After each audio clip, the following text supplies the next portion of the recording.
ETF index mutual funds నేర్చుకుని stock మార్కెట్లో రాణించాలనుకుంటున్నారా? వెంటనే ఈ నెంబర్కి కాల్ చేయండి. నమస్తే, వెల్కమ్ టు సుమన్ టీవీ. నేను పద్మిని. ప్రస్తుతంతో పాటు ప్రముఖ ఆధ్యాత్మికవేత్త, వాస్తు జ్యోతిష పండితులు డాక్టర్ నిట్టల ఫణిభాస్కర శర్మ గారు మనతో పాటు ఉన్నారు. మాట్లాడదాం. సార్ నమస్కారం అండి. నమస్కారం అండి. గ్రహ కూటములు సర్వసాధారణంగా ఏర్పడుతూనే ఉంటాయి. చతుర్గ్రహ కూటమి అయితే కామనే కదండి, వస్తూనే ఉంటుంది, ఎప్పుడో అప్పుడు రాక మానదు. అయితే పంచగ్రహ కూటమి మొన్న లాస్ట్ మంత్ ఆల్రెడీ అయిపోయింది, జనవరిలో అయిపోయింది. ఇప్పుడు మళ్ళీ ఫిబ్రవరిలో కూడా రాబోతోంది.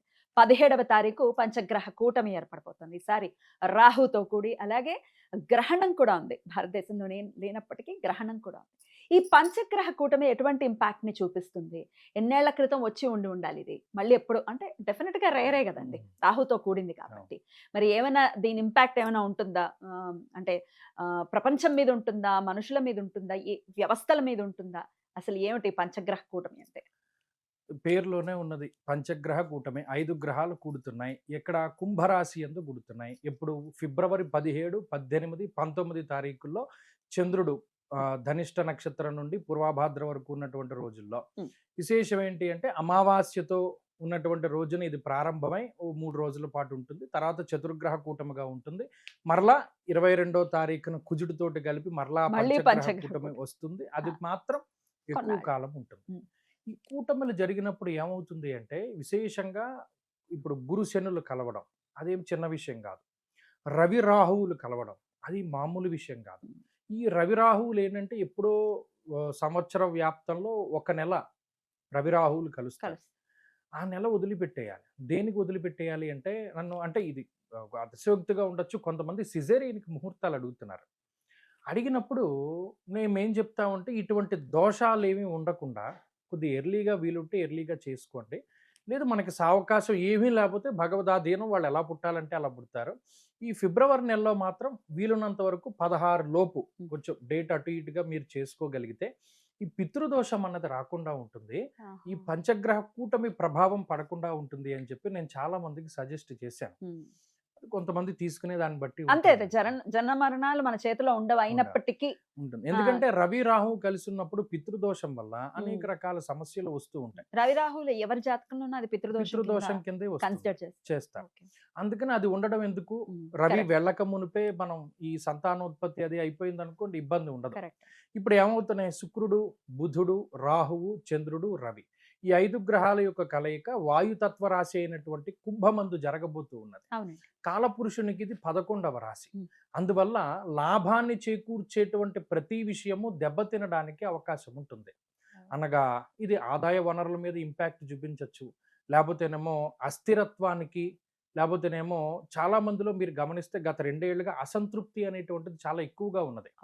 ఆ ప్రజల్లో అసంతృప్తి కలగడానికి, అసహనం కలగడానికి, పక్కవాడి గొప్పని ఒప్పుకోలేనటువంటి తత్వానికి, వీటన్నిటికీ కూడా ఈ గ్రహస్థితి ప్రభావాన్ని చూపెడుతుంది.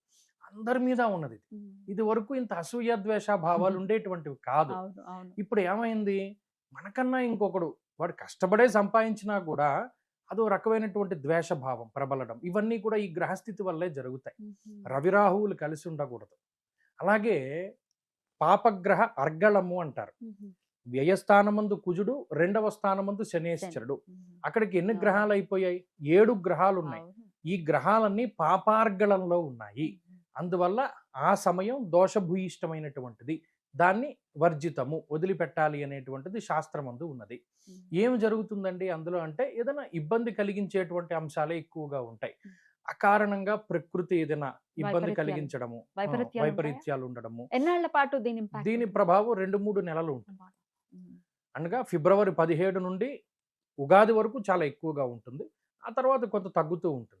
అలాగే ఇక్కడ తీవ్రమైనటువంటి సమస్య ఎప్పుడు అంటే, 22వ తారీఖు నుండి కుజుడు యాడ్ అయిన తర్వాత రవికుజ రాహువులు ఎప్పుడైతే కలిసి ఉంటారో భక్కుమని ఇదవుతుంది, అంతే.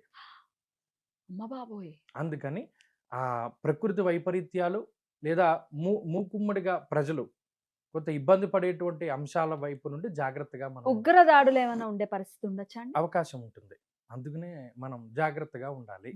ఈ ఉగ్రవాదులకి సంబంధించిన ఈ చర్యలకి శని ఎంతో కొంత రిలేట్ అయి ఉంటాడు అని వినడం జరిగింది. ఎంతవరకు? మరి అదే అర్గళం పట్టింది ఆ కదా. పాపకర్తర్ లాంటి ఇప్పుడు ఇక్కడ ఏమైపోయిందంటే రాజకీయంగా కూడా మీరు గమనించండి. నేను సాధారణంగా రాజకీయం చెప్పను కానీ ఇక్కడ ప్రభుత్వానికి అస్థిరతను చేకూర్చేటువంటి విషయాలు జరుగుతాయి.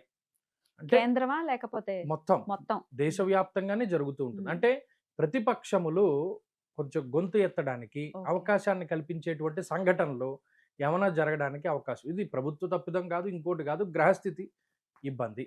అందువల్ల కొంచెం ఈ సమయం మాత్రం పరిపాలించేటువంటి వీళ్ళు రాజులు, ఎందుకంటే రాబోయేటువంటిది పరాభవనామ సంవత్సరం. పరాభవమందు రాజులు పరాభవాన్ని పొందెదరు అని చెప్పి మనకి అందులో చెప్పబడి ఉన్నది. అందువల్లనే ఈ సందర్భంలో కొంచెం ప్రభుత్వ పరంగా వాళ్ళు అప్రమత్తతతోటి ఉండాలి. అండ్ ప్రజలు ఇట్లాంటి బ్లాస్ట్లు అయ్యే పరిస్థితి ప్రెడిక్ట్ చేస్తున్నారు కాబట్టి ప్రజలు జాగ్రత్తగా ఉండాలి. ప్రిసైజ్లీ చెప్పగలరా ఏ ఏరియాలో జరిగే అవకాశం మన భారతదేశానికి ముప్పై ఏమైనా ఉందని అనుకోవచ్చా? మీకు రాబోయేటువంటి కాలంలో భారతదేశానికి ఈశాన్య భాగం అందే గ్రహణ ప్రభావం ఎక్కువగా ఉంటుంది. ఆ ఈశాన్య భాగం అందే కొంత అల్లర్లు కానీ అలజడులు కానీ రేగడానికి అవకాశం ఉంటుంది. అస్సాము, బెంగాలు, బీహారు ఇటువైపు ఈశాన్య భారతంలోనే దీని ఇంపాక్ట్ ఎక్కువగా ఉండడానికి ఛాన్స్ ఉంటుంది. సో జాగ్రత్తగా అటువైపు ఉన్న వాళ్ళు ఒకవేళ మీకు అటు రాజకీయం కూడా చాలా ప్రభావితం అవుతుంది. మీరు గమనించండి, మరి ఏమైనా ఎలక్షన్స్ అవి ఉంటే మరి నాకు తెలియదు కానీ ఈశాన్య భారతదేశంలో ఉండేటువంటి రాష్ట్రాలు అటు సైడ్ రాజకీయం కూడా చాలా వేడెక్కడం కానీ ఇవన్నీ కూడా అవకాశం ఉంటుంది. ప్రజలు మాత్రం ఒకంత అప్రమత్తంగా ఉండాలి. అయితే మామూలు ఇప్పుడు ద్వాదశ రాశులకి కూడా ఇది ఎటువంటి ఫలితం ఇస్తుందంటే ఏం చెప్తారండి? ఇందులో బాగా అనుకూలించేటువంటి రాశులు ఉన్నాయి. బాగా ఇబ్బంది పడేవి ఉన్నాయి. రెండు చెప్తాను. బాగా అనుకూలించేటువంటి వాటిలో మేషం ప్రధానమైనటువంటి స్థానం. ఎందుకంటే మనం ఏ గ్రహానికైనా బాగా లేనప్పుడు సంకల్పం చెప్తే ఫలానా గ్రహం శుభ ఏకాదశ స్థాన ఫలవాప్యర్థం అని చెప్తారు. మరి నిజంగా ఏకాదశంలో ఉన్నప్పుడు వాళ్ళకి చాలా మంచి చేస్తారు. అంటే అనుకోనటువంటి యోగము అది కలుగుతున్నట్టే లెక్క. ఎందుకంటే మేషం ఇప్పుడు బాగా లేదు, ఏనాటి శని, గురుబలం లేదు, చాలా ఇబ్బంది. ఎందుకంటే అతి క్లేశం అంతఃక్లేశం ధనచ్ఛేదం అన్నాడు. మానసికంగా వాళ్ళు చాలా సఫర్ అవుతున్నారు. ఉద్యోగ భంగం, ఉద్యోగం రీత్యా దేశాంతరంలో ఉన్నటువంటి వాళ్ళు ఇలా ఎవరైనా సఫర్ అవుతారు. ఇప్పుడు ఈ పంచగ్రహ కూటమి అనుకోని యోగాన్ని వాళ్ళకి ఇస్తుంది. ఊరట. వృషభం దశమంలో పడుతూ ఉన్నటువంటి పంచగ్రహ కూటమి, దిగ్బలయుక్తుడైనటువంటి రవి, అర్ధసిద్ధి సదారోగ్యం బంధు సంతోషవర్ధనం అన్నారు. అంటే వృత్తిపరమైనటువంటి ఎదుగుదలని ఇస్తుంది. వృత్తిలో గుర్తింపు కానీ లేదా వృత్తిలో ఏదైనా అసాధారణమైనటువంటి ప్రతిభ కనబరచడానికి కానీ ఆ పాజిటివిటీ దూసుకుపోతుంది. వృషభం. తదుపరి కన్య. కన్యకి షష్ఠ స్థానం ఉంది. గౌర్భూమి శత్రునాం లాభం. శత్రువు వీడి మీదకి ఇలా రాయి చూస్తే అది పువ్వు కింద మారిపోతుంది. కన్యారాశి. శత్రువు మీకు ఏది చేద్దాం అనుకున్నా అది వాడిని రివర్స్ కొట్టి వాడి వల్ల మీకు మంచి జరుగుతుంది. షష్ఠేరవౌ సుసౌఖ్యాదిని ఎత్ర కార్యార్థ సాధనం. ఏదనుకుంటే అది జరుగుతూ ఉంటుంది. వాడికే నమ్మబుద్ధి కాదు. అదేంటి మన జాతకం ఇప్పటివరకు ఎలా ఉంది, ఇప్పుడు ఏది పట్టుకుంటే అది ఎదరికి వెళ్ళిపోతుందని అనుకుంటారు. తదుపరి ధనుస్సు రాశికి ఇది చాలా మంచి చేస్తుంది. వారికి తృతీయమందు ఏర్పడబోతూ ఉన్నది. కుజ బలం కూడా పెరిగితే ముందు వీళ్ళకి ధైర్యం వస్తుంది. ఫస్ట్ ధనురాశి వాళ్ళకి లేనటువంటిది ఇప్పుడు ధైర్యము. వారికి అసలు ధైర్యం లేదు, ఇబ్బంది పడుతున్నారు. ఆ ధైర్యాన్ని ఇస్తాడు. తదుపరి మకర రాశి. మకరానికి ఇది చాలా మంచిది. ద్వితీయంలో జరగడం మంచిది. ద్వితీయమందు రవి మాత్రమే కొద్దిగా ఇబ్బందికరమైనటువంటి గ్రహం. నిష్ఫలం కృషి వాణిజ్యం విత్తరాశిగతేరవవు అన్నారు. ఇక్కడ రెండవ స్థానమందు రవి ఏ పని చేసినా ఫలితాన్ని ఇవ్వడు. ఆ రవి ఒక్కరు పాపగ్రహం తప్పించి శుక్రుడు గాని బుధుడు గాని రాహువు గాని యోగిస్తారు. మెజారిటీ ప్లానెట్స్ బాగున్నాయి కాబట్టి మకరం కూడా కొంత ఆశాజనకంగా ఉంటుంది. వాళ్ళకి ఏమవుతుంది అంటే మాటకి వాళ్ళ విలువ పెరుగుతుంది. ఇలా ఈ రాశులు బాగుంటే కుంభము, మీనము, కర్కాటకం, వృశ్చికం ఈ నాలుగిటికి కొంత ఇది ఇబ్బంది చేస్తుంది. మరి కర్కాటకానికి అష్టమంలో పడుతుంది, కుంభంలోనే పడుతుంది, మీనానికి వ్యయంలో పడుతుంది, వృశ్చికానికి చతుర్థం.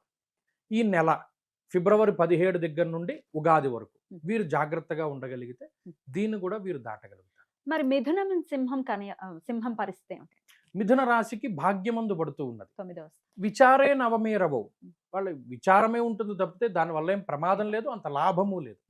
సింహానికి సప్తమం, ఉమ్. సామంత జన విద్వేష దారాపీడా సుతామయం అన్నారు. ఉమ్. దానివల్ల వాళ్ళు ఏమైనా దూరత్ర ప్రయాణాలు చేయవలసి వస్తుంది కానీ దానికి అంత ప్రమాదం ఏం చెప్పలేదు. Okay. అంటే మిశ్రమ ఫలితం అనుకోవచ్చు. తులారాశికి అంతే, తులకు కూడా అవును, తులకి కూడా అంతే మిశ్రమ ఫలితం. మిశ్రమం. పంచమ- తులారాశి వారికి ఈ పంచగ్రహ కూటమి బద్ధకాన్ని ఇస్తుంది. ఉమ్, ఉమ్. దేహాలస్యం మనస్తాపం, కొద్దిగా బద్ధకం ఉండడం, పని వాయిదా పడడం, ఇటువంటివన్నీ ఉంటాయి. అంతే, అద్భుతం అండి.